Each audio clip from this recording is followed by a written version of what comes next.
Good morning, students. Today we are going to discuss a class 10th topic, that is real numbers. So, till now in the lower classes we have done about natural numbers, we have done integers. In 9th class we studied about rational numbers,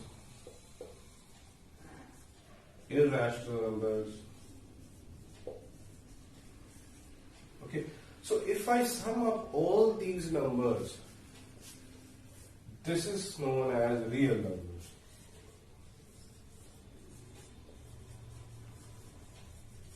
Okay, if we are taking all these numbers together, these total, all the numbers are known as real numbers. We can categorize them in a common category that is known as real numbers. Okay, so in this chapter what we will discuss, we will be doing different things regarding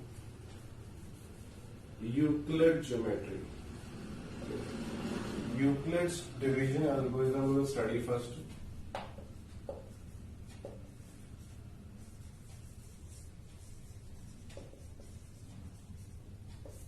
Okay, in this division algorithm, what does this Euclid says? It says that if we have a number A and I am dividing it with any number B, then I can write this A is equal to B into its quotient plus remainder. Okay, so B is here, B, A is a number, B is our divisor with which we are dividing, and Q is our quotient, R will be our remainder.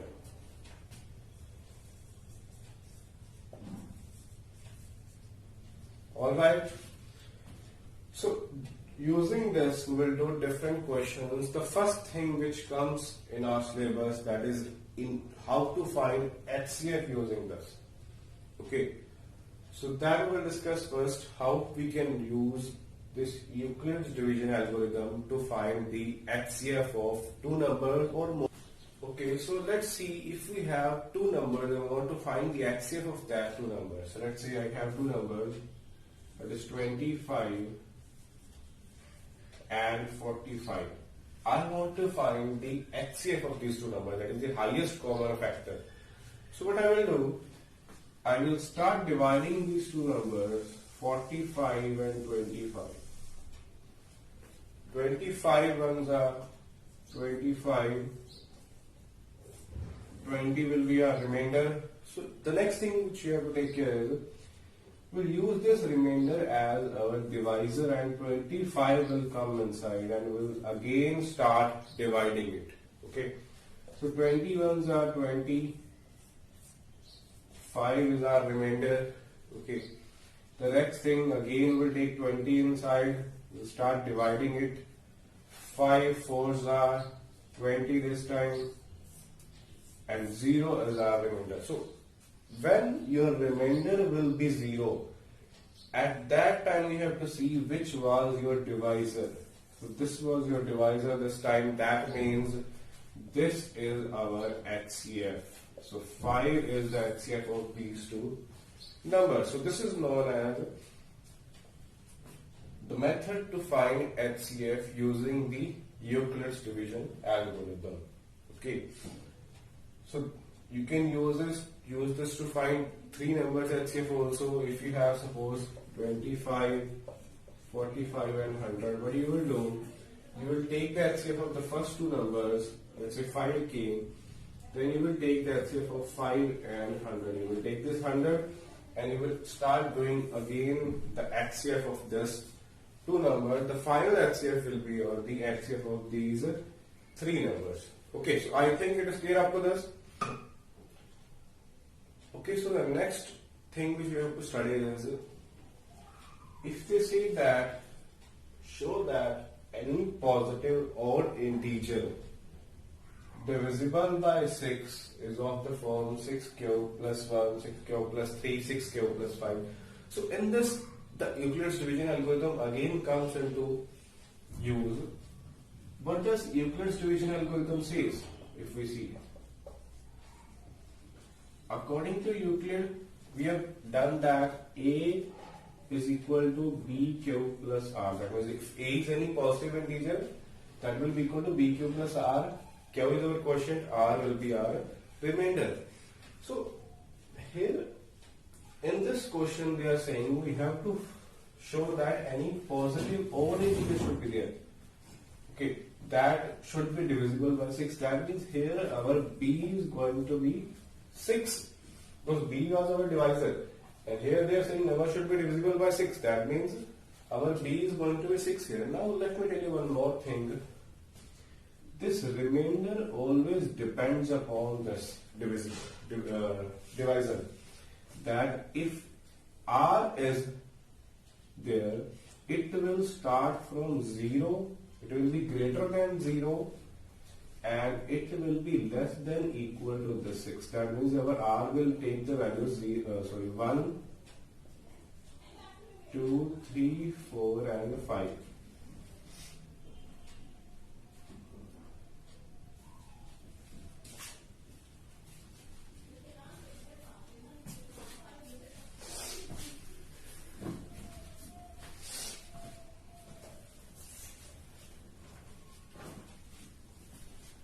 Okay, now let me tell you one more thing in this, that this R depends upon this B, that is 6 here.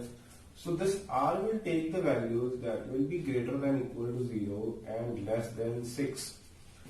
That means it will start from 0, it will go one number less than 6. That means R can have 0, 1, 2, 3, 4 and 5. These 5 values R will take. Remainder will be this only, other than this no remainder will be there if your number is getting divided by 6. Okay, so let's see. If our number is odd, if A is odd, now the question is, this thing is odd. That means remainder will also depend upon this also. So this time remainder will be only 1, 3 and 5. Other than this, no remainder can be there since our number is odd.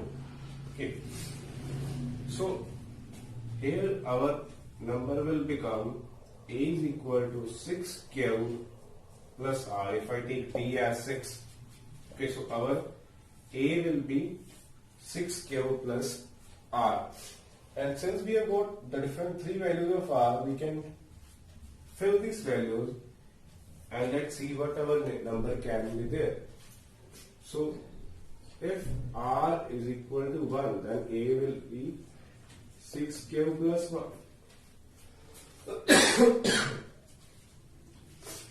If R is equal to 3, then our number will be 6Q plus 3. Similarly, if we have R as 5, then it will be 6Q plus 5.